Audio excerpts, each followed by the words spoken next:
So you want to know about the collapse, huh?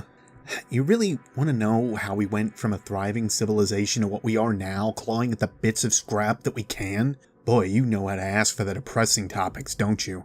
Definitely not memories or ideas I want to revisit, but here we go. Where we left off last time was the Golden Age, and there we talked about the technology that served to introduce humanity to new ways of thinking and new potentials. If we were to call that the Renaissance, then this was a whirlwind wiping that Renaissance out. Never heard that comparison before. Listen long enough, and you shall hear of great Elixni heroes when the great machine was with us. Right. The Fallen.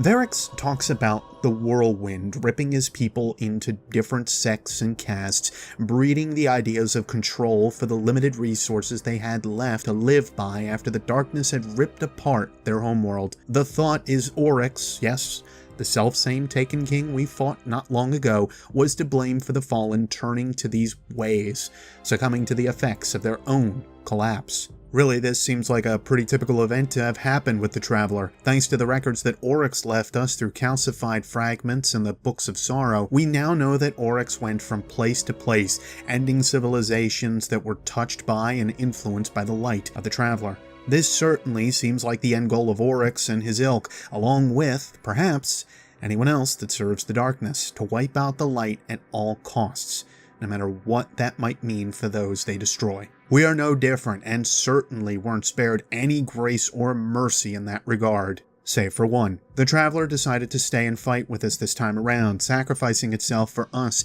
to live as a civilization. Still, in the days leading up to the collapse, there was this feeling that something was coming. One General Lanchu described feeling that there was a need to get off-world, and Rasputin seemed to give off the same feeling back to her and the rest of the leadership on Earth. There was a reason to try and get some of us out of the system, and fast. The records don't paint a pretty picture. Millions upon millions trapped on the surface trying to get to safety of a colony ship before wham! That's the last thing you see. That's it. You're trapped, desperate to get onto a ship as your last escape. You have nothing left but this one chance to escape Earth. You have one hope. Or I imagine that's how it went down.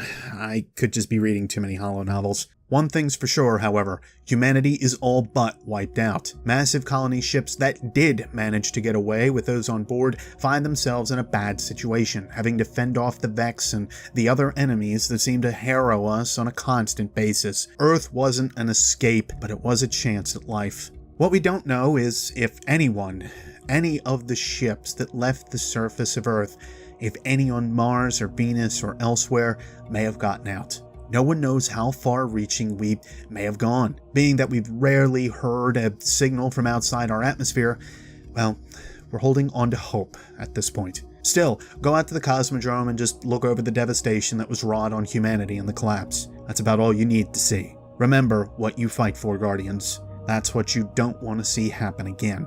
What none of us want to see happen again. Still, that's all from me for now. We have one more age to look at, and that's the Dark Ages, the time after the collapse and before the age we now exist in. Let Ikora know how I did with this lesson with the thumbs up or thumbs down. Leave comments with anything you feel I've missed or have questions on about the collapse still. If you're not sure what to say, leave the phrase, "the collapse," for obvious reasons.